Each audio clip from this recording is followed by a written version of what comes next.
and welcome to the GSMC Book Review Podcast, brought to you by the GSMC Podcast Network. I am your host, Sarah. Happy as always to be with you on this Tuesday. I hope your week is going well. We are now fully into Halloween, and not Halloween, October. I mean, if Halloween is your favorite, then maybe you are fully into Halloween. I don't know the answer to that, but we are fully into October, and I hope it's going well for you so far. As we start this episode, I do want to remind you, as I always do, to please like, follow, and subscribe on whatever platform you are either listening to or watching this episode on. That really does help the algorithm and helps get this podcast out to more readers such as yourselves. If you are interested in helping the podcast and the network as a whole in another way, you can do so by going to gsmcpodcast.net. There you can leave a tip. Like I said, that helps not only this podcast, but the network as a whole. All of the support that you give this network and this podcast, especially this podcast, because I say thank you from me personally. Whether you are just now finding this podcast, this is your first time, hello and welcome. Maybe this is your 500th podcast with the book review podcast, which is impressive. If that's the case, wow, thank you 1,000 times thank you for that. 2 thank yous for every episode. I don't know how many episodes there have been. I need to go back and count, and I'm not sure. I'm coming up on 500 interviews. I need to go count and see how close I am to that, or if I passed it without realizing it. But the point is, all of your support, no matter what form that support has taken, whether you're new and just joining us, whether you've been here since the beginning, thank you. If you do want to help in a monetary fashion, you can do so by going to gsmcpodcast.net, and all of that help is greatly appreciated. Thank you so much. So, like I said, it's this first full week of October, and things are finally... No, not finally. We had some nice cool weather in September. I just took the dogs for a walk, and it was almost chilly, which is great. I like it when it starts cooling down at night. I don't mind if it's warm in the afternoons, even a little bit hot in the afternoons, which it was today. We took the dogs for a little walk this afternoon, and it was almost hot. And tonight it's almost chilly. So we're starting to get there in terms of weather. But the week is going well. It's a little bit slower than usual, so I'm not going to complain about that. The weekend also was a little bit slower. Again, not going to complain. We saw our friends who love to play Phase 10, the ones who are visiting from London. They come once or twice a year, usually twice a year. We just didn't see them in April like normal, but I won Phase 10. In the 3.5 years we've known them, I think I've won 3 times, and I think it took me 2 years to win my first hand. I mentioned that last time, but I won my 3rd ever game of Phase 10, so, which is hilarious because I spent several rounds in the middle of this particular game on completely the wrong phase. I was collecting the wrong cards, so it's amazing that I even got through the game, let alone won it, but yay me. Anyway, we are here to talk about books, and I have a returning author today.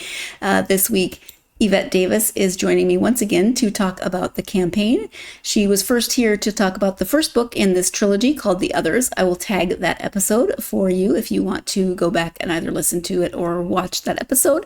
Start at the beginning because we talked about the first book of the trilogy. This is now the 3rd book of the trilogy, so let me give you the description of the campaign.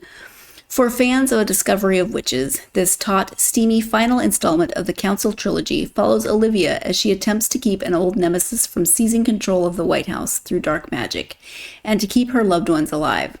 In this 3rd and final installment of the Council Trilogy, political consultant Olivia Shepherd has scarcely had time to unpack after returning home from a harrowing assignment overseas, when she's offered a once-in-a-lifetime opportunity: help elect a woman president. Knowing the assignment will put her squarely in the path of an old nemesis, Olivia is resolved to refuse until she learns the stakes are much higher than they seem. Reunited with William, Josef, and the rest of her inner circle, Olivia soon learns that her opponent's use of ancient dark magic to capture the White House is threatening the very fabric of the universe. But it's only when her father falls victim to an unspeakable attack that she realizes she must put an end to Stoner Halbert once and for all. With no time to spare, Olivia assembles an elite supernatural advance team and sets off on the campaign trail. Along the way, she encounters a new mentor, family she never knew existed, and a band of deadly supernatural mercenaries she thought she'd left behind. Meanwhile, politics take a deadly turn inside the council, making Olivia wonder if everyone in her inner circle, including her, will survive this trial.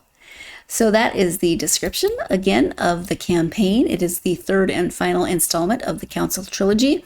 It's always a bit of a challenge to talk about third books in a series, or in this case, final book in a trilogy, without giving spoilers.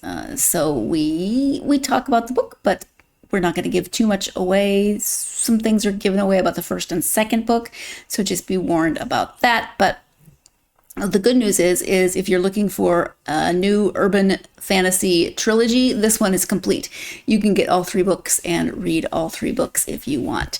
Olivia is, in some ways, typical of fantasy heroines or main characters, protagonists, because at first she does not know that she does have all of these powers. She doesn't know her father is a witch. She doesn't know, she has a rocky relationship with her mother.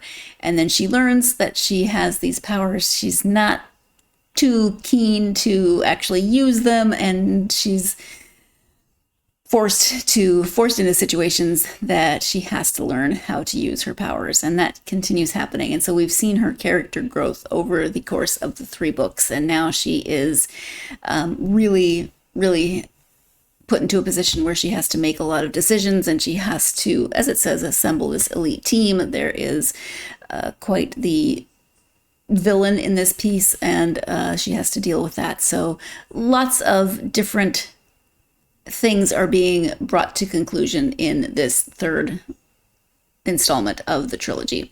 Let's go ahead and let Evette talk about the trilogy. Again, this installment is called The Campaign. The trilogy itself is called the Council Trilogy. The author is Evette Davis. Let's go to that interview with Evette. Hello, Evette. Welcome back to the podcast. Thank you, Sarah. I'm so pleased to be here with you again. Really happy to have you here. Last time I saw you, it was winter for both of us, so you were neither of us were in short sleeves, and now it's a much different time of year. It is. But I'm glad to have you here. We're going to talk about the third book in your trilogy. This one's called The Campaign. Before we do that, though, if you wouldn't mind just once again introducing yourselves for people who either need a reminder or who don't know who you are yet. Sure. So my name is Evette Davis, and I'm a San Francisco resident, and I am a science fiction fantasy writer, at least for the moment. I will talk about that later. I might try my hand at something else. And I have a day job. By day, I help run a public relations office in San Francisco, and then my other deep passion is writing these sci-fi and fantasy novels. Yeah. Okay. Thank you. So as I said, this is the third in the trilogy. So can you start by just giving an overview of the trilogy as a whole? Sure. So the Council Trilogy is about a secret society of witches and vampires and shapeshifters who intervene in politics to save the world from fascism. I've had a lot of people ask me, like, well, where are they? It's a valid question. Yeah, sorry, it's all fiction. So there are three books. In the first book, we sort of get introduced to the heroine who doesn't know she's a witch and doesn't know that she has a father who's a witch. And it takes her through her beginning of her personal growth journey. And it ends in a cliffhanger, which picks up in the middle book. And in the middle book, Olivia, unreliable narrator, she is sort of stepping into her powers, but not always doing the best, convincing her thirst for revenge. And I think The Campaign is the book that ends her journey. It completes her journey as a person and as a witch, as a leader. And it all books. In a way, I hope it's satisfying. I've seen some of the reader reviews, and people generally seem to agree. I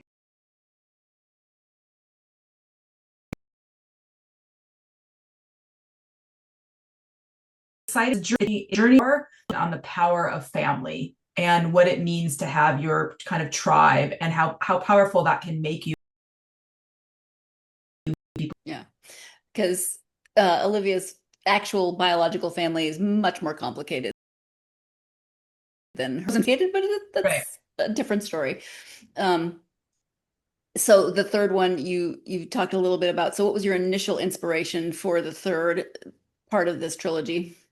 So I always knew that Olivia was going to try to elect a woman president, and it took a little bit longer to finish this trilogy than I would have expected because I wrote another book in the middle of it, the standalone novel called 48 States. But so time sort of intervened, but nevertheless, because there hasn't been a successful election, I thought, well, we can still tell the story, right?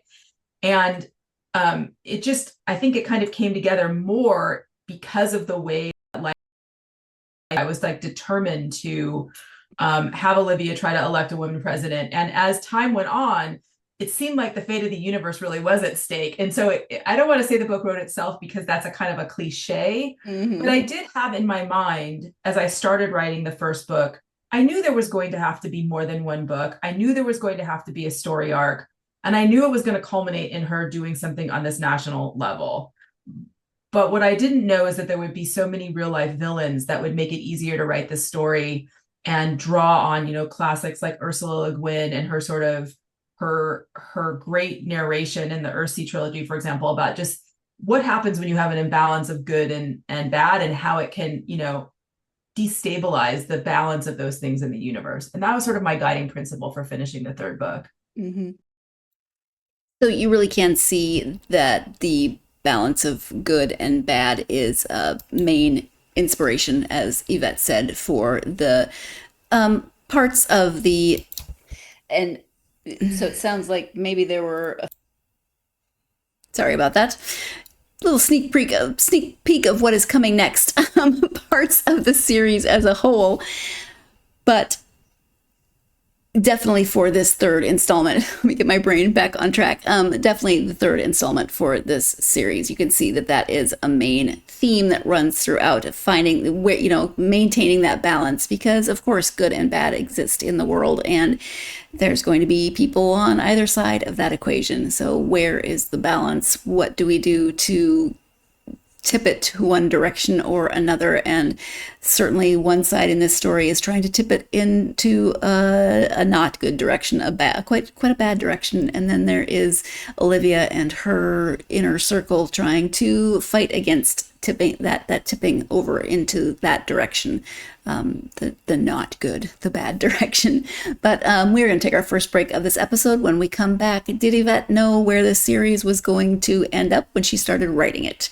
You're tuned into the GSMC Book Review Podcast, and I'll be right back. I feel like I'm losing my mind. Is everybody in the world blind? Please, Lord, give me a sign, a sign. I feel like I'm losing my mind. Is everybody in the world blind? Please, Lord, give me a sign, a sign.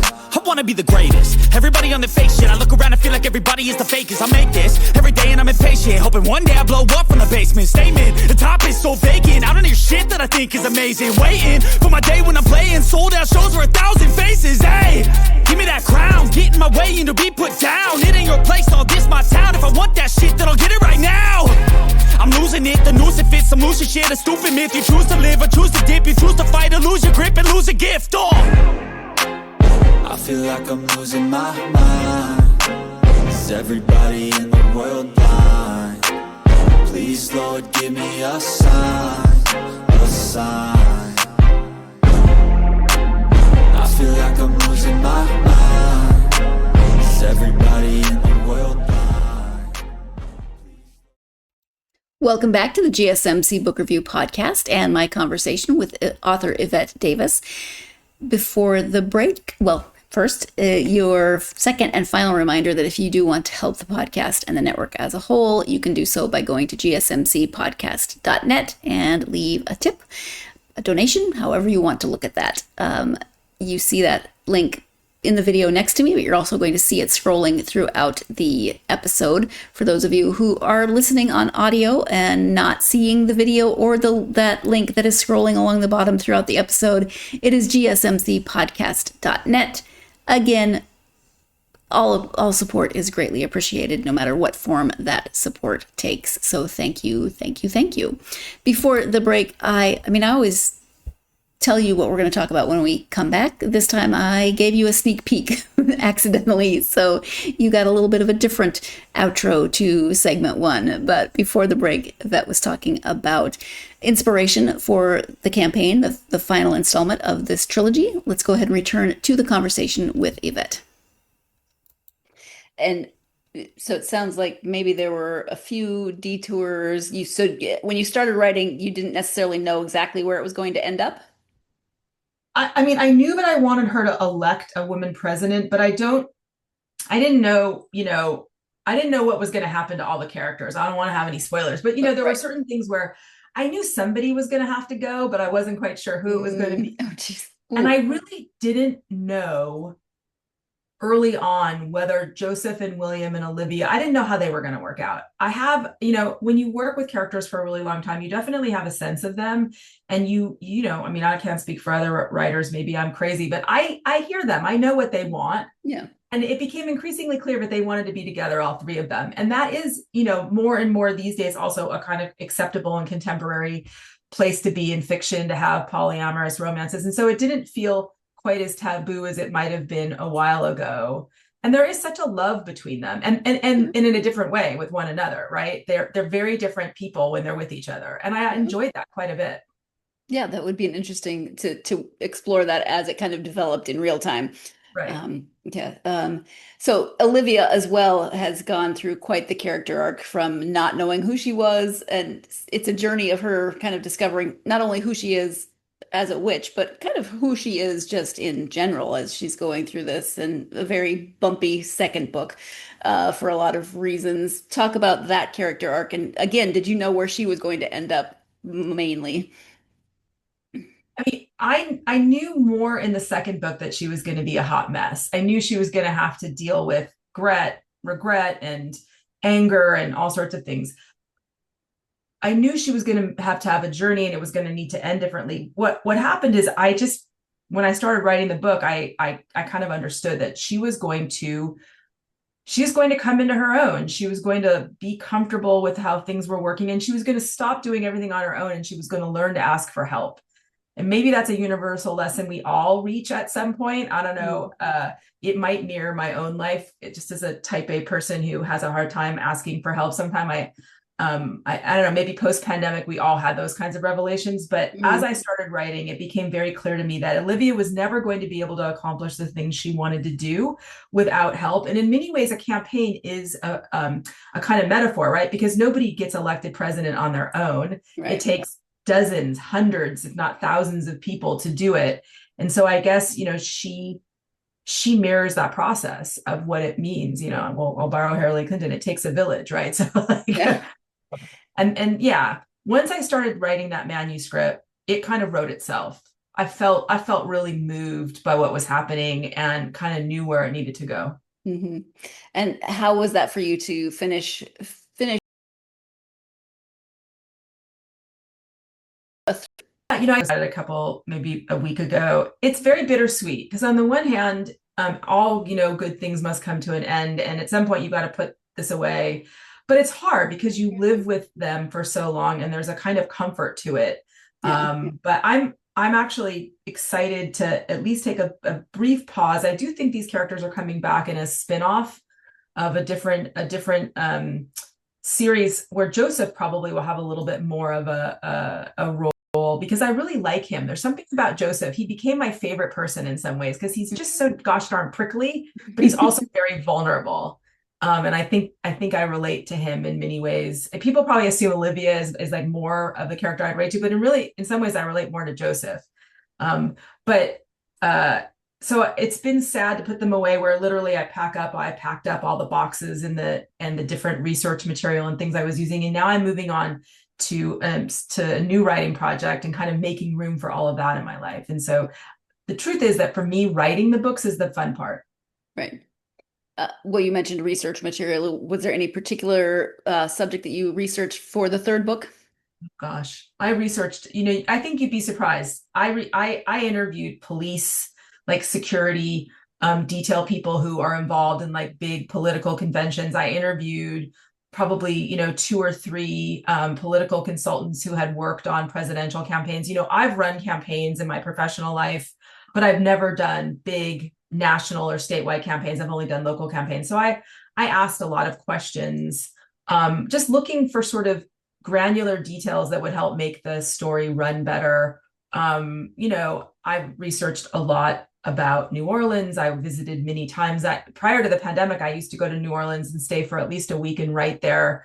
And so I wandered all of those graveyards. I've wandered all of those landmarks. I did a lot of reading on voodoo. I did a lot of reading on all of the different kinds of Native American rituals. I mean, we live in an era where you have to, I think, not only be knowledgeable, but you have to have some kind of baseline respect for all of those different kinds of cultural milestones and treat them properly. So I did delve into that quite a bit. Yeah. And of course, tarot cards. Right. I taught myself to read tarot cards, and I spent a lot of time reading about them and watching other people do readings. Mm-hmm. Oh, interesting. That would be really interesting research. I mean, I read books where there are tarot cards and, things like that, but I would have no clue if I sat down with an actual deck of tarot cards. Yeah, it's fun. I've enjoyed teaching myself how to read my cards. Yeah. Since you mentioned New Orleans, the first book took place in San Francisco. San Francisco was almost another character just with its presence. Second book, Europe, and now kind of this one, a lot of different locations. So talk about the importance of location in the series. Right. Well, I definitely think that San Francisco is the star of the show in all 3 books. At the end of the day, Olivia always comes home and she has a real spiritual link to the place. And, I live here. I've lived here for 30 years, and I do think San Francisco is a magical place. I like Eastern Europe. We had a bunch of Eastern Europe, European characters. I made the Serbians the bad guys. I actually dragged my family to Serbia. We lived in Belgrade in the winter, so I didn't live in the house that they live in, but I lived in that neighborhood and sort of wandered around. For the third book, though, I mean, presidential campaigns travel. There's no way around that. Sure. And so America became kind of the theme. But I like the idea of the political consultant, living in New Orleans instead of Washington, D.C., because you needed a kind of iconic character to run a campaign like this.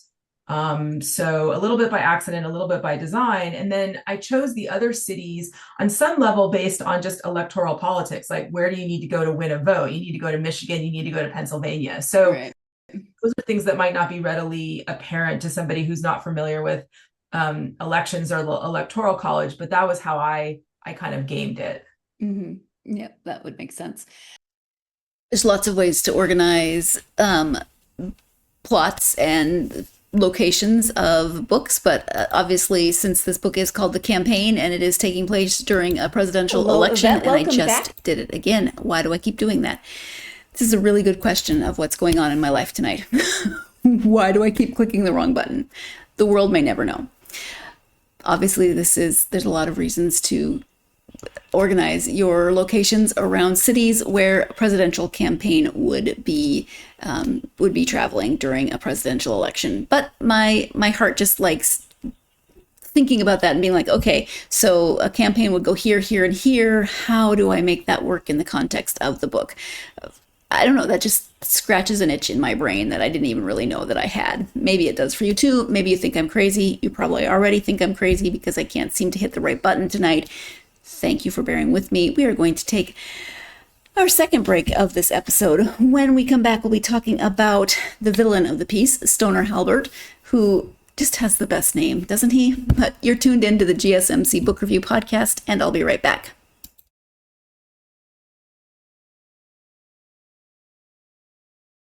For the best and latest podcasts available anywhere, go to the podcast app on your cell phone and type in GSMC to access free content-rich podcasts on health and wellness, book reviews, sports, entertainment, relationships, social media, movies, technology, finance, and even weird news. Subscribe and download the GSMC Podcast Network's family of shows, available everywhere podcasts are found.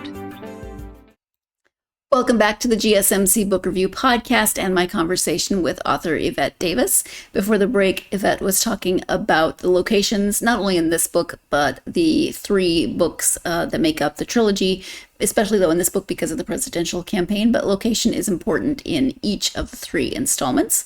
Let's go ahead and go back to the conversation with Evette. You talk a little bit more about the villain in the story. So Olivia, spoilers, of course. So Olivia starts in the first book with the same villain she ends with, who's this guy named Stoner Halbert. And Stoner Halbert is sort of like an amalgamation of every irritating male competitor you ever had as a woman professional who made you feel vulnerable or made you feel stupid or explained something to you in a meeting that you didn't need to have explained. And that was kind of the genesis of him. I mean, the whole story of Olivia began just as a sidebar because I had been starting off my career in public relations. And I just, there's certain moments early on where, you're left with kind of frustrations. And I had begun to imagine like a play where off stage, an ancient female warrior is like giving tips to this professional, like, just take his head off, right? Just take his head off with a sword. What are you like tolerating this for? And so I tried to work on a play for a long time and it never worked.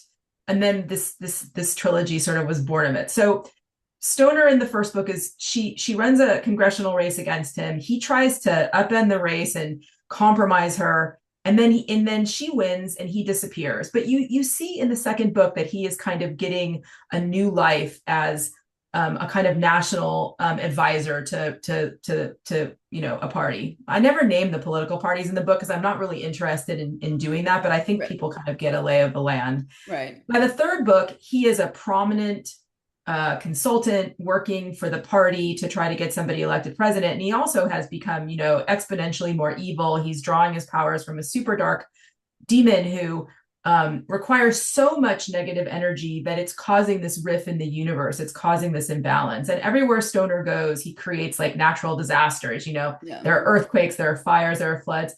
Obviously I owe the Lord of the Rings trilogy a kind of a debt, but to me, without being too political, there is a feeling sometimes I have right now of things being tremendously out of balance, out of cadence. And I thought that tumultuousness of politics needed to be represented in the book. And it's another reason why the book is so fast paced. And I've had some people actually say, like, this book went by too quickly. You could have paced it differently.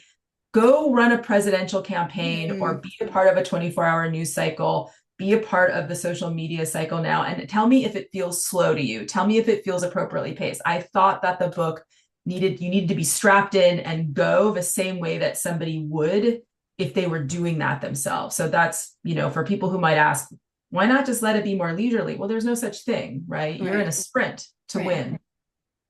And beyond that, it's kind of a fight against evil. So you don't really want to stroll around. Right. Yeah. Exactly. And she procrastinates at the beginning and gets pulled into it when they're sort of already in the swirl. So that was on my mind with the pacing as well, right? She wasn't starting 2.5 years before when they were still like going to pancake breakfast in Ohio or whatever, right? Yeah. And I did that on purpose because I don't think readers would have stuck around that long. That's boring. Right. That would have been a much different feel for the story. Yeah. I mean, and it's fantasy, it's sci-fi. You need things to move to keep the reader interested. Sure. Because while it could have been interesting, people are probably not going to pick up the third book in a or a fantasy trilogy and get sort of slogged through the 2.5 years of a presidential campaign. Right. It's not really a political book. It's using politics for a romantasy fantasy kind of story. Yeah. Which I like. And that was always my purpose. If you want to read a book about a presidential campaign, there are tons of good nonfiction books where you can just all 700 pages have at it. Yeah. Whatever. And I can't decide would it be easier if those types of men like Stoner are if they are being controlled by a demon, like would that make it easier or worse? I can't decide. Right. Yeah. It's a good question. One for the ages. But would I take their head off with a sword? I can't quite imagine that either, but it's a nice thought. You never know, right? I don't think Olivia thought she would, but then in the end, she surprises herself. That's true. That's true. You never know what will happen. So, okay. So what can you say about your new venture?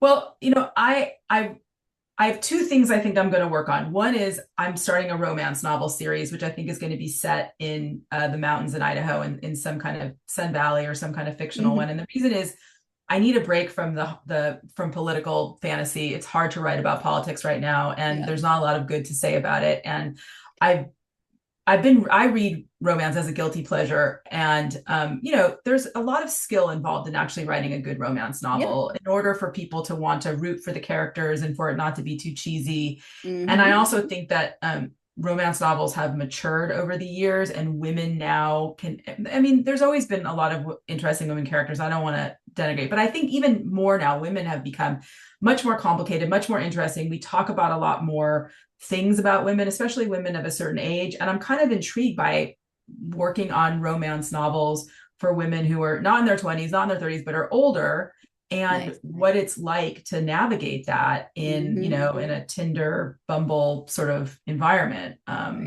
And I just think that it would make me happy to do something where I can, there's a happy ending without too many car explosions. I mean, I think there'll still be thrills and other kinds of things, and then I would like Josef to take his detective agency, and I'm going to write a spin-off series where he and the rest of the council people chase stolen or lost magical objects that in the wrong hands could get people in a lot of trouble. And that opens the door for however many of those you want to write in all kinds of situations. And I do like the idea of putting Josef in charge. There'd be some good fun there. So we'll see what happens.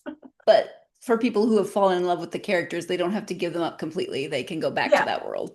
I've had a couple people tell me, like, I hope this won't be the last time we see these characters, because I do think they're quite enduring. And I think by the end of it, there's this real palpable friendship. They've gone through so many things by the end of the third book. I mean, they've, a lot of near-death tragedy among them. So I kind of ran out of ways trying to kill them at one point. It was just a lot going on there. It's a lot of attempted killing. Yeah. Back to the romance. Do you have a number of books in mind, or are you just kind of going to write as the spirit moves you? No, I have an outline for, somewhere between 3 and 5 books. I think you're probably familiar. There's a town, there's a set of couples, and you work your way through them. Yeah. And I've already started interviewing. I was up in Idaho at the end of summer, and I've already started interviewing. I interviewed the fire chief, and I interviewed the sheriff, and I'll go back and interview probably maybe the head of the ER, and just looking for like interesting characters. And there's a lot of these books have a little bit of Sun Valley, Idaho in them too, because I go back and forth between those places, but they're also just very beautiful and interesting. So it helps to be in good environments to inspire you. Yeah.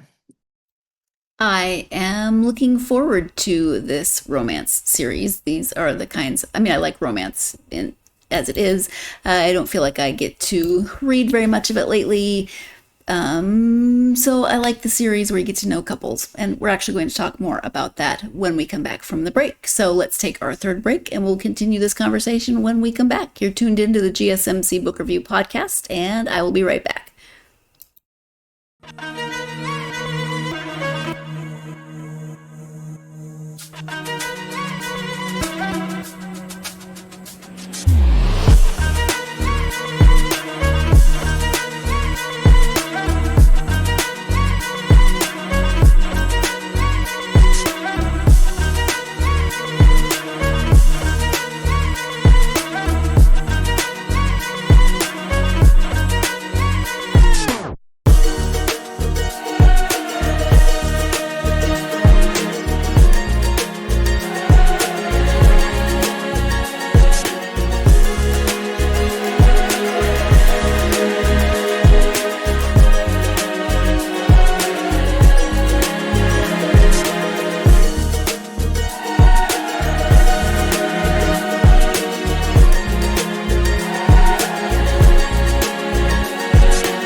Welcome back to the GSMC Book Review Podcast and the conclusion of my conversation with Evette Davis.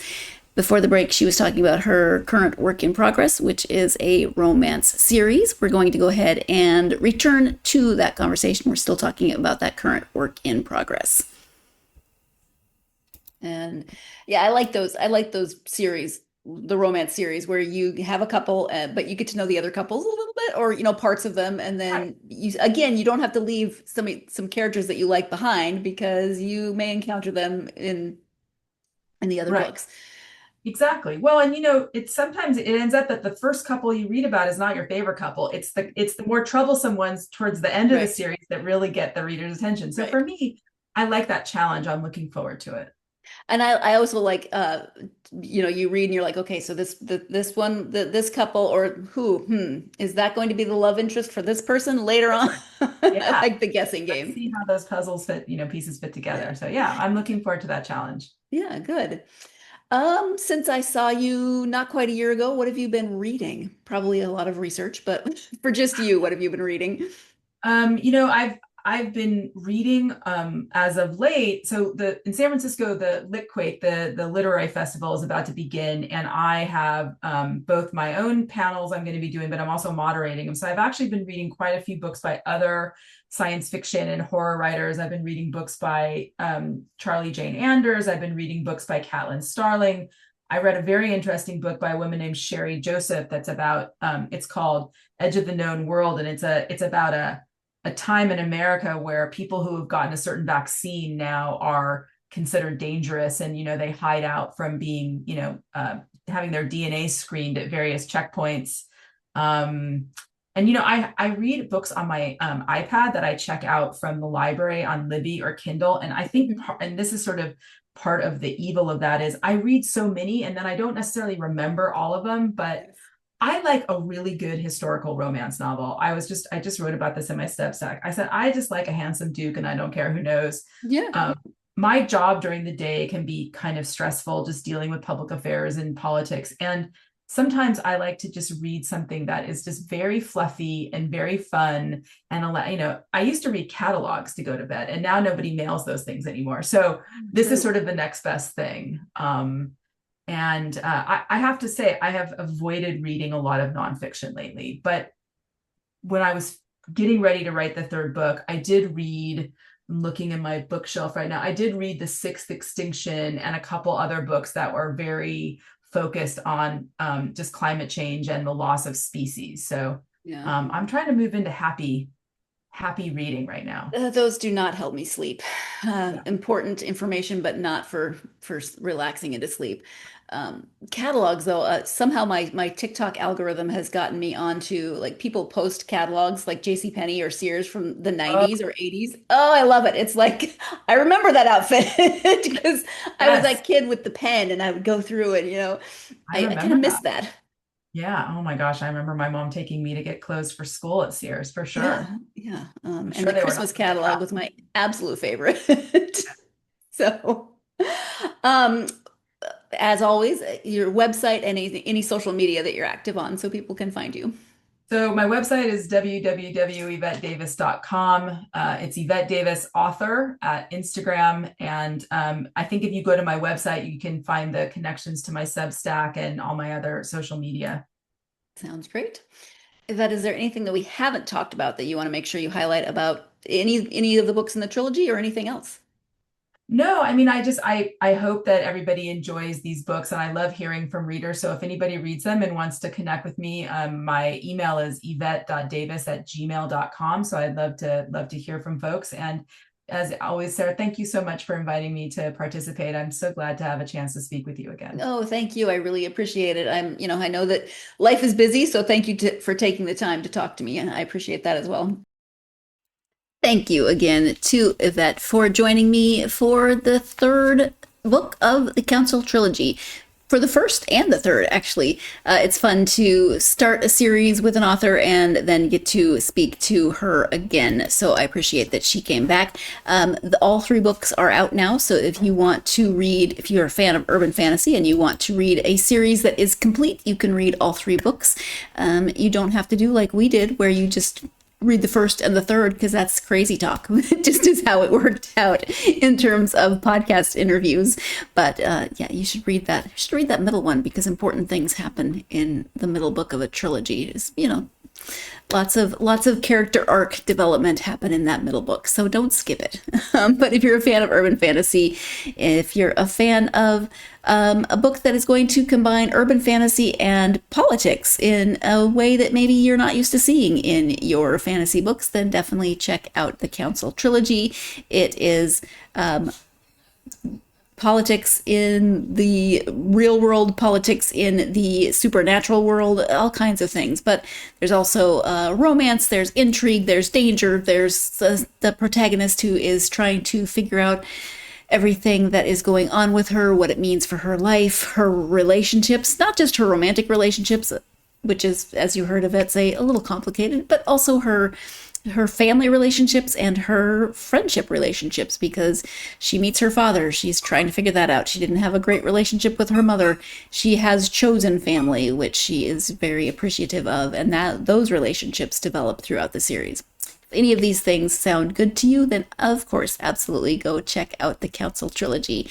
And I'm looking forward to Evette switching gears and writing just straight romance, which sounds like it will be a lot of fun, getting to know new couples. And as she said, sometimes you just want a happily ever after. You want to read some romance. You want to read a book that you know it's going to work out in the end, no matter how rocky it gets in the middle of those relationships.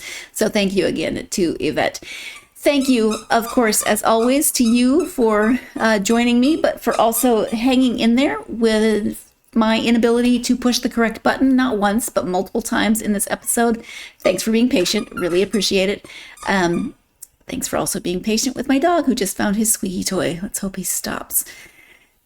Thank you for everything, for joining me for this episode, but also I hope that you will join me for next week's interview. We are sticking with fantasy and a series, but this is more epic fantasy as opposed to urban fantasy, and this time it's the fourth in a series rather than the third in a series. Full disclosure, I have not read the first three, so I am jumping into this book I'm jumping in not knowing much, so that's always an interesting challenge. I actually kind of like it to see how the author does with giving me backstory, so I know what's happened up to this point. If I had more time, if there were multiple ones of me, if I could like clone myself to read the other three books, I wish I would be so happy. But I'm really looking forward to talking to J.M. Shaw about the fourth book in her Callum Walker series. This one's called, as you see, Forsaken Souls, epic fantasy. Really looking forward to speaking with J.M. So I hope you'll join me for the next episode. In the meantime, I say it every time, but if you haven't done so already, please like, follow, and subscribe on whatever platform you're either listening to or watching this episode on. It really does help that algorithm go out to more readers such as yourselves, and I am grateful for that support. Also, if you have it in you to just leave a nice positive review, that helps the algorithm even more and is also greatly appreciated. If you're on social media, you can follow the podcast on Facebook, X, Instagram, TikTok, and Blue Sky. Love hearing from you. Find the podcast and let me know what you're reading. Find the podcast, follow the podcast, but also let me know what you're reading. Let me know if you've read any of the authors that have been on the podcast and what books you've read, what books you have enjoyed, etc. Or just tell me, now that it's October, what are you reading? Are you reading horror? Are you more like me and you like the whimsical side of Halloween? Are you just skipping October altogether and reading whatever the mood, are you a mood reader? How does that work for you? I am nosy and I want to know. So come find me on social media and tell me all of your book tea. I love it. Anyway, I hope you're having a really good week so far and that week continues to go well. Of course, I always hope that no matter what the week throws at you, it also throws plenty of time for you to get yourself lost in a good book. Thank you, and I'll talk to you next time.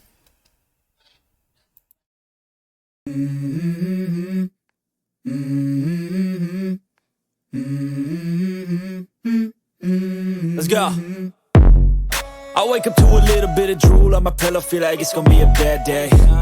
Yeah, I'm tired of shit, and the coffee ain't hit yet, damn, ain't that great. I don't wanna go to